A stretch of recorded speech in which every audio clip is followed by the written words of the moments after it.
Welcome to another episode of the 15-Minute a Day Cure. Today's topic, 9 ways to self-care as a mom.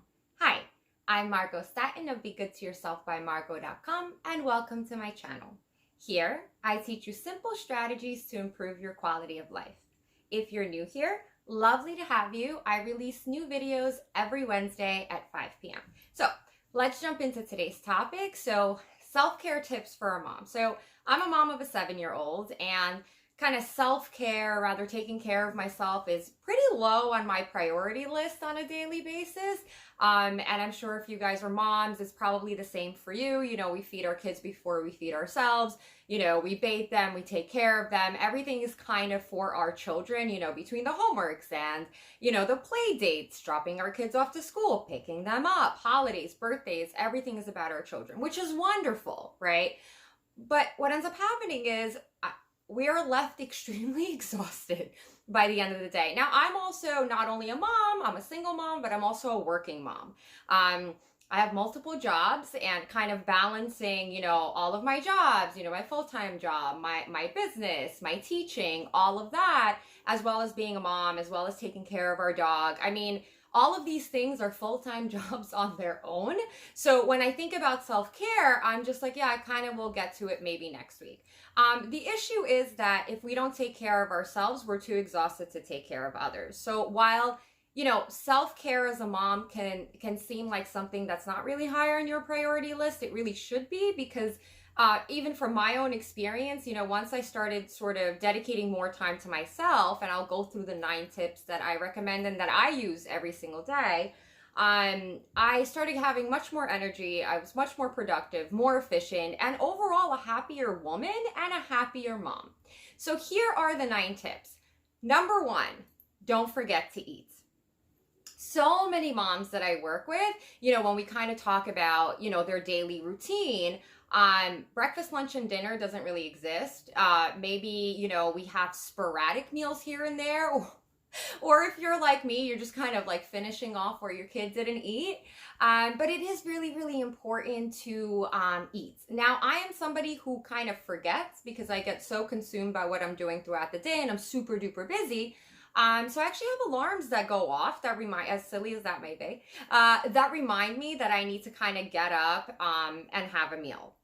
So, you know, work breakfast into your morning routine. You know, hopefully you have a couple of minutes before your little ones get up. You know, my morning routine is I wake up in the morning, you know, I walk the dog, I come home, you know, I'm making breakfast for my daughter, and parallel to that, you know, I usually do like a yogurt with fruits or an oatmeal. Again, you know, I understand time is of the essence, and you're not going to really plan a huge meal. You might on a weekend, but Monday through Friday, especially if you're working, you're not going to be doing bacon and eggs and you know, all of these like fancy things. So again, just a little yogurt with some fruit on the side, oatmeal, you know, granola or some cereal. You get the nourishment that you need in the morning before you start getting busy. So typically I'll have my breakfast while I'm making my little one breakfast. And then once she sort of starts eating her breakfast, I'm already getting dressed, doing my makeup, doing my hair, and jump starting my day. Same thing, you know, for lunches, I do something, and I have a video about my Sunday routine. I'll leave a link down below. But on Sunday, I prepare meals for the week. So if it's winter, you know, I will cook like a vegetable soup for the week. You can also freeze it.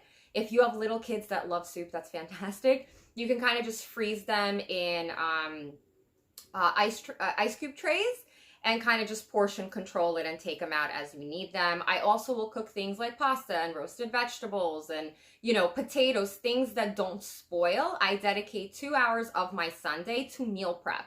And that kind of goes hand in hand with us as moms not forgetting to eat, because again, not only do we not really have time to eat, but we definitely don't have time to prepare meals, right? And we'll kind of invest the time in preparing meals for our kids, but we're not, you know, generally preparing meals for ourselves. Now, I have a double issue in that I don't eat meat. My daughter does. I'm also gluten-free, and my daughter eats gluten. So our meals tend to be very, very different. So I'm cooking for her, and separately I have to cook for myself. So again, sort of the Sunday prep along with the reminders to eat, are very, very effective. And again, you need the energy, you need the nourishment. So it's very, very important to not forget to eat.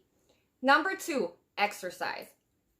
I know I say this a lot, and moms, I know it's very hard to fit exercise into your day. So again, I'm not implying you should go to the gym. I'm not implying you should go jogging for an hour. I'm not implying that you should exercise for an hour or an hour and a half a day. Pick 10, 15 minutes, right?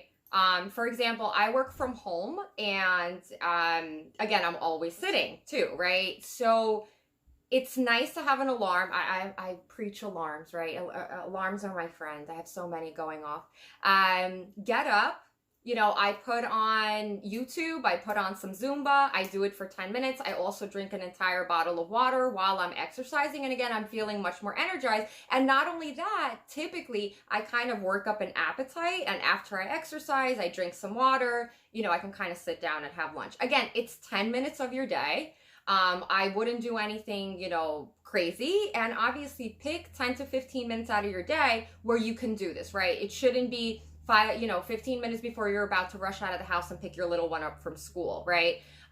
Maybe in the morning you don't have time because you're getting your family ready. But maybe throughout the day, maybe if you work outside of the home, or, you're a stay-at-home mom, maybe when your little ones are doing their homework, you can take 10 to 15 minutes and exercise. And exercise should be whatever you enjoy doing. Number 3, take time for yourself. I know that one is funny. That one is one that I actually really struggle with, because it's like, when I review my schedule, and I am amazing at time management and sort of managing my life and everything around me. But when I think of taking time to myself and I review my various calendars, I'm like, when do I pencil in that in? Do I pencil that in between 3:30 and 4:30 in the morning?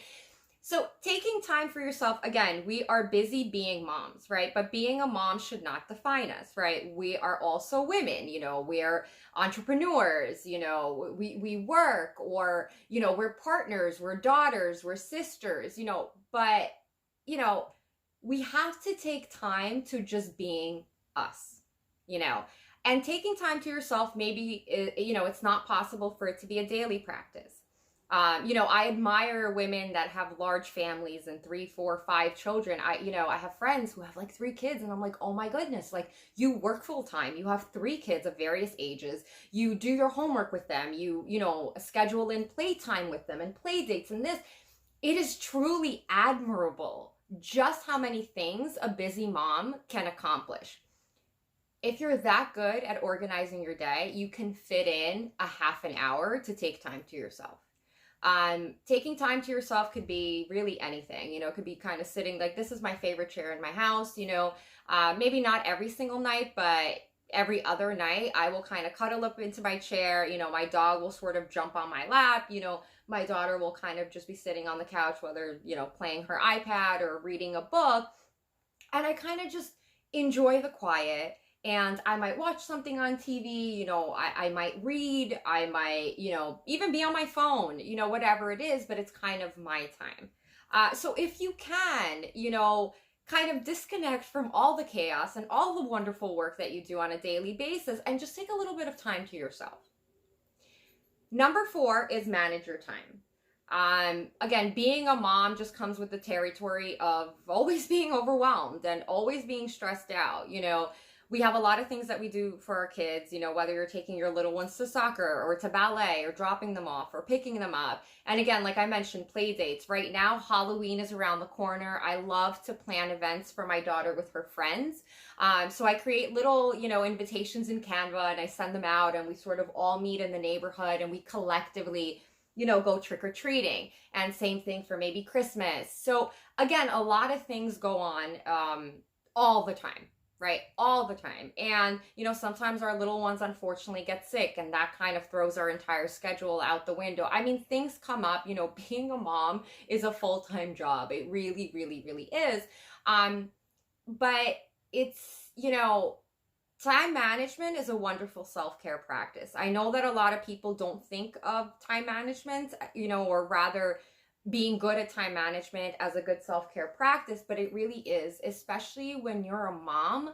Time is very, very precious and you have a lot on your plate, right? I have a lot on my plate. So if I don't efficiently and effectively manage my time, I'm going to drown. I am going to burn out as a mom. I'm going to burn out as an entrepreneur. I am not going to be very effective with my clients. I'm not going to be very effective with my family and my friends. So time management, if this is something that you struggle with, I guarantee that if you master and sort of create schedules for yourself, right? I plan out my week every single Sunday. This includes, myself, my daughter, doctor's appointments, play dates, whatever it may be. I create my schedule every single Sunday. And I know it seems like there's a lot going on a Sunday when you should be relaxing. But I think it's very important to invest time in sort of scheduling what the events are for the rest of the week. I mean, I pencil in my dog's baths. I pencil in days that I'm supposed to go to the supermarket. I actually go as far as writing down what I need to buy, because again, things will come up and we get distracted, and we are, as moms, very, very anxious and stressed out a lot, right? Oftentimes we're sleep deprived. So again, there's a lot going on. The last thing you want to stress about is what you need to accomplish throughout the week. So invest half an hour, depending on how busy you are, maybe on a Saturday or a Friday or a Monday, whatever works for you, right? Whatever you're comfortable with. And plan out your day, right? Plan out your meals, plan out what's happening. I'm personally divorced, so I also have to manage a schedule of, when I drop my daughter off, when her father picks her up, every other weekend. So I create monthly calendars. It takes the thinking and the stress out of sort of your day-to-day activities. And I have a video on time management, very, very simple one. So I'll leave a link down below to that as well. By the way, if you're enjoying my content, don't forget to hit the like button. Number 5, journal. Again, as moms, it is like bananas. Like we are nutty all the time. I mean, again, I don't know about you guys, but sometimes I just want to go hide in a closet. Because there's just so much going on, and sometimes even if you manage your time well, things come up, and sometimes you're just like, oh my goodness, like I just want to drop everything and go for a walk. What I find is very, very helpful, because I think that stress and anxiety is very, very overwhelming and adds a lot of chaos to our lives. So I try to do a lot of things throughout the day that sort of minimize that. You can't eliminate all stress in life. You just can't. It's not possible. But I try to do things that kind of limit how overwhelmed I am on a daily basis. And some days are tougher than others, right? No matter how much you plan, things come up. You might get into a fight with somebody. Maybe you had a crappy day at work. Maybe your little one's acting up. It happens. And I find that journaling really, really helps, kind of getting your thoughts out on paper, reflecting on the day, even cursing on paper. Like, do whatever you need to do, but kind of not keeping it inside and not having it sit on your chest is a great self-care practice for a mom, and I think it's a wonderful self-care tip, because, again, it's one of those things where it doesn't cost anything. You can buy a journal if you'd like. You can just kind of take a notepad or a piece of paper or Post-it, whatever. Or even on your phone, or, in a Word document, just kind of write out your thoughts. Again, a lot of the pressure that's sitting over here from just kind of being pulled into 1,000 different directions will subside just by getting your thoughts out on paper. If you're interested, by the way, in a journal, I have a journal that came out. It's a 52-week journal where essentially you kind of set goals for yourself. It's really at your own pace. Again, super duper easy for every week of the year. And it comes with a lot of motivation, inspiration, which I find that us as women and us as moms really, really need on a weekly basis. Just kind of like that push, like, you're doing a great job. So again, journaling is something that I find to be a very, very effective self-care practice for moms. Number 6, taking a hot bath or a shower. If you've watched any of my videos, I'm not a big fan of baths. I find them to be a little bit boring. I don't know, that's just me. But I've done a lot of things, such as I invested in like a tray, and I invested in a bath pillow that kind of just makes the process a little bit more relaxing. But when I say taking a bath or a shower, obviously we're bathing every single day. But I mean, like, maybe take a little bit of extra time kind of just stand under the shower or be in the bath and just kind of relax. This is also a very good practice to do before you go to bed, because if you're somebody who struggles falling asleep and staying asleep, taking a hot shower or a bath before you go to bed and kind of just relaxing a little bit will actually help you sleep.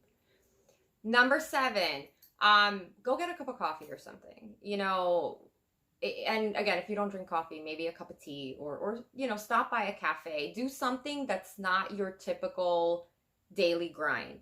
I find that, again, it doesn't have to be something like you're spending all day getting your hair and your nails done. Again, that's fantastic. And we should, especially as moms, spoil ourselves sometimes. I don't even think it's a matter of spoiling ourselves. It's just something we should do that we oftentimes don't have time for.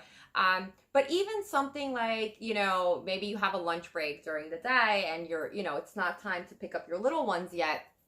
Running to a coffee shop or something, just kind of walking outside, getting that latte or that green tea or whatnot. Again, tiny thing, does not cost you a lot of money. I'm not even saying doing it every day, but it kind of breaks apart the monotony, and it really does decrease stress as well. Number 8, phone a friend. Oh my goodness. I think it's nice to get on the phone with our friends or our family members and vent sometimes. I think it's also nice to talk about things that are not necessarily mom related. We spend a lot of times as mom talking about our children or struggles related to our children. And it's kind of nice to just not always talk to your kids, because I feel like sometimes when all you do, and I find this happening to me, if all I'm doing is communicating to my child about my child or about my dog, I'm like, oh my God, I need an adult to talk to. So just kind of getting on the phone with a friend, or if you have time, even going out with a friend for brunch or whatnot, is a really nice self-care practice for moms. And then finally, number 9, and this is something that a lot of people, don't do and don't have time for. Number 9 is do something creative. Do something that's you. Right? As a mom, don't get me wrong, I love my little one. As an entrepreneur, I love my business. I love to teach. There are obviously certain aspects of the workspace that, are not the best. But doing something creative, and for me, it's DIY. I am a DIY queen. I absolutely love it. I've built many things in my apartment. I've built a whole tree. I've revamped my kitchen table. Obviously, I do a lot of painting and shelving, and, I create a lot of canvas art. That is my hobby. That is what works for me. I will put music on blast, whether it's, some salsa or, even I listen to a lot of Christmas music. I listen to Christmas music 365 days a year, and music is very uplifting. But a great self-care practice as a mom is to do something creative. You can knit, you can draw, you can build, you can garden. I find that even pruning my plants once a week, it puts me at ease. I don't know, my entire space is filled with plants, and I think that having plants in the house, and again, not everybody can, because they're easy to kill, but that is something that you can do. Again, anything that you can do as a hobby or something that's creative, that's just yours, is a wonderful self-care practice as a mom. And again, when I say, number 9, something creative, obviously I don't imply that you should be doing this daily. That'd be great, but it's not realistic as a mom to do something creative every day. We do creative things with our kids. But even if you could do it once a week, once a month, once every 3 months, just the fact that you created something or you did something that's just yours. And again, I say DIY because I like to walk around my space, and my home is my sanctuary. And, it gives me great joy to see the pieces in my house that I created with my 2 hands. So again, do something creative. All right, so those are the 9 ways to self-care as a mom. I really hope that you found this helpful. If you enjoyed my content, please feel free to hit the subscribe button and tap the like button. And always remember to be good to yourselves.